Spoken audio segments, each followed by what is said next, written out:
O tema de hoje é qual é o significado da parábola do filho pródigo. Também se usa o nome o bom filho a casa retorna, né? Então, o que quer dizer isso dentro da psicologia, dentro da interpretação, tanto espiritual, espiritualista, transpessoal, como também numa ótica de evolução humana e espiritual, ok?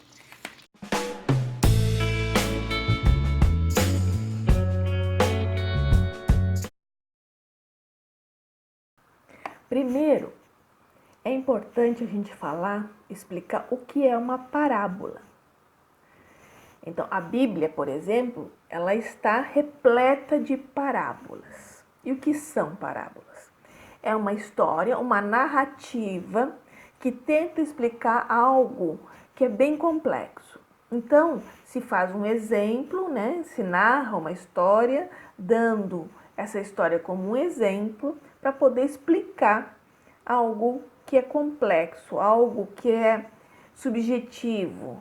Então, se tenta colocar dentro de uma história materializada algo subjetivo. O que é subjetivo? Algo que não se pega, algo que é um entendimento, é uma reflexão. Ok? Muito bem. Vamos então à história do filho pródigo. A parábola do filho pródigo está em Lucas, na Bíblia, no versículo 15, se não me engano. É sobre um homem que tinha 2 filhos. E um dia o filho mais novo pede a parte dele da herança e pega esse dinheiro e resolve viajar pelo mundo. E foi embora para curtir a vida. E esse jovem gastou tudo que tinha. Chegou a um ponto que ele ficou numa pobreza absoluta.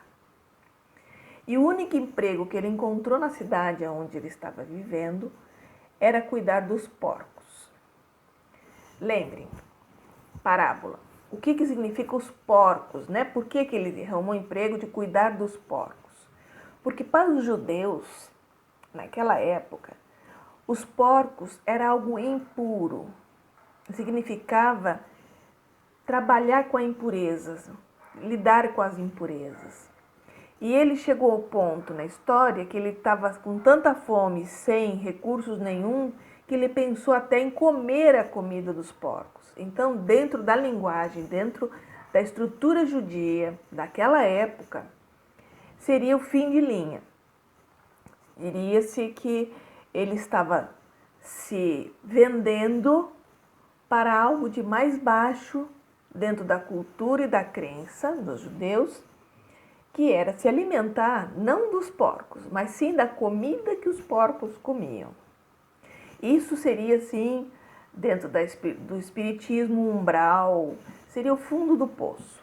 Neste momento, estando no fundo do poço, ele lembra da casa do pai. E aí ele percebeu que na casa do pai, até os serviçais, os empregados, comiam do bom e do melhor. Comia igual ao pai. Não tinha distinção entre empregador e empregado.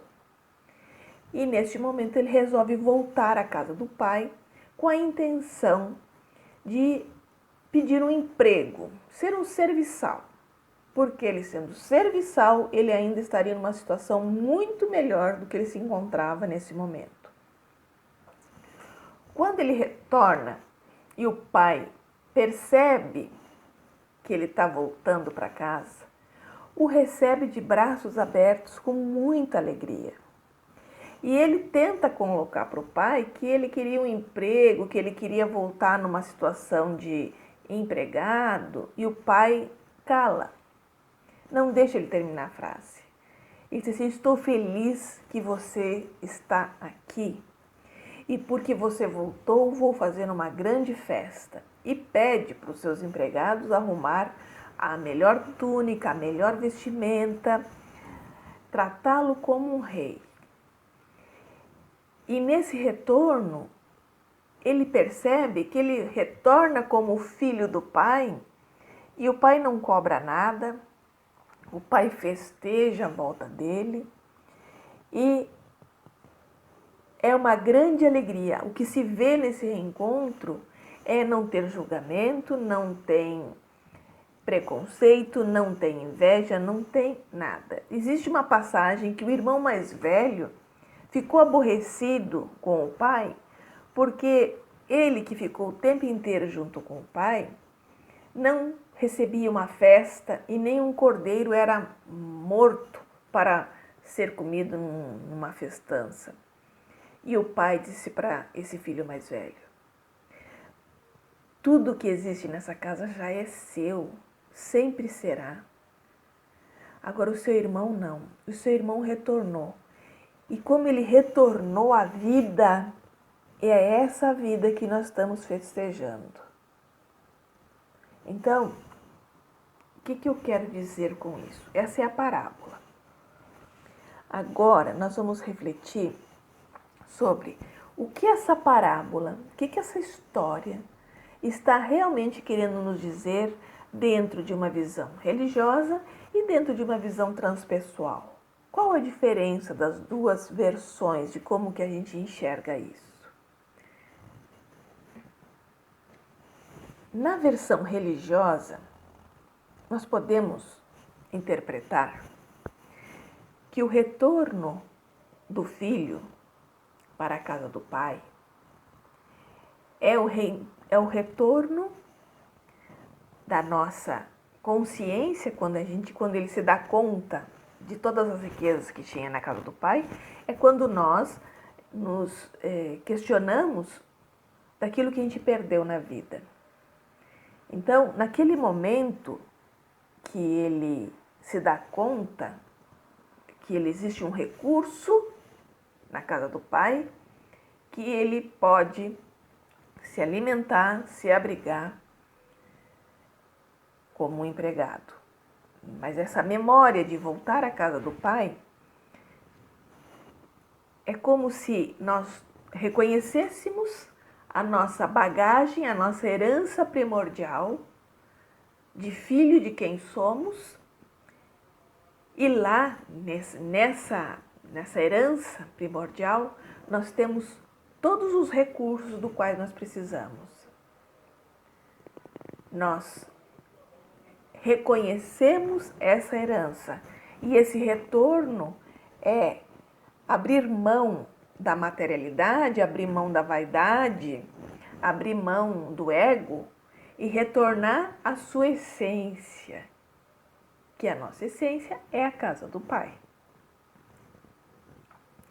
E é interessante que este retorno, quando nós estamos na casa do Pai, nós estamos integrados com a presença divina, nós estamos integrados a Deus, nós estamos em estado de graça, aonde nada nos falta. A casa do Pai é festa, é alegria, é bem-aventurança, é prazer, é satisfação, é plenitude. E dentro de uma visão transpessoal e não religiosa, podemos dizer que esse reencontro é quando nós reconhecemos em nós esse divino que habita em mim, esse divino que habita em cada um de nós, o eu sou. Então nós reconhecemos esse eu sou e resolvemos voltar para esta dimensão. Fora da religiosidade, nós determinamos dimensões, né? Então, o divino está numa dimensão alta, uma vibração do amor genuíno, da generosidade, da paciência, da tolerância, onde não existe o preconceito, onde não existe os níveis, né? Não existe empregado, patrão, é tudo uma coisa só.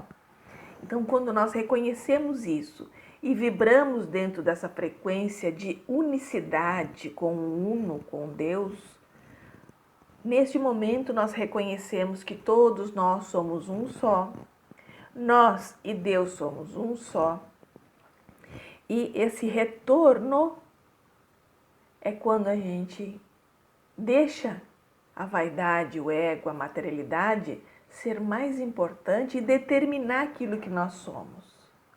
Tudo isso deixa de ser importante, porque existe uma riqueza infinita que nós herdamos e aí tomamos posse dessa herança divina. Então, nós podemos concluir que retornar à casa do Pai é o reconhecimento da nossa verdadeira natureza. Poderíamos dizer também que voltar ao Jardim do Éden, poderíamos dizer que estamos voltando ao paraíso, mas com o conhecimento e com o discernimento do bem e do mal. Era necessário comer o fruto do bem e do mal e o fruto do conhecimento, porque é com esta bagagem, com este conhecimento, é que nós podemos voltar e nos integrar. Senão, nós não teríamos a opção do livre-arbítrio, nós não teríamos a escolha, nós não conheceríamos o que é a casa do Pai, o que é a nossa verdadeira natureza. Percebam que quando nós estamos nesta vibração, quando nós estamos na casa do Pai, quando nós estamos na dimensão do amor, podemos dizer na dimensão do vácuo quântico, podemos dizer que é na dimensão do universo autoconsciente, podemos dizer que é a natureza de Deus, é tudo a mesma coisa. Como eu não sou religiosa, eu procuro falar de várias opções para que aqueles que são religiosos me entendam e aqueles que não são também se sintam compreendidos. E não importa a nomenclatura que se use. A casa, a nossa herança, é uma só. E nesta herança não existe sobrenome, não existe escolha, não existe preferido. Todos nós temos a chance de retornar. E seremos recebidos sempre, porque é muito interessante isso. Quando você é recebido, é quando a sua frequência de arrependimento, quando a sua frequência de auto-amor, quando a sua frequência de entendimento estiver no nível do amor genuíno, tudo já está perdoado, tudo já está subentendido, tudo já está aceito e a plenitude, a paz e o paraíso já nos pertencem. Espero que tenham gostado da explicação do filho pródigo. Todos nós somos filhos pródigos. Todos nós estamos voltando à casa do Pai. Todos nós estamos no regresso da nossa herança genuína. Eu agradeço a todos. Até o próximo vídeo.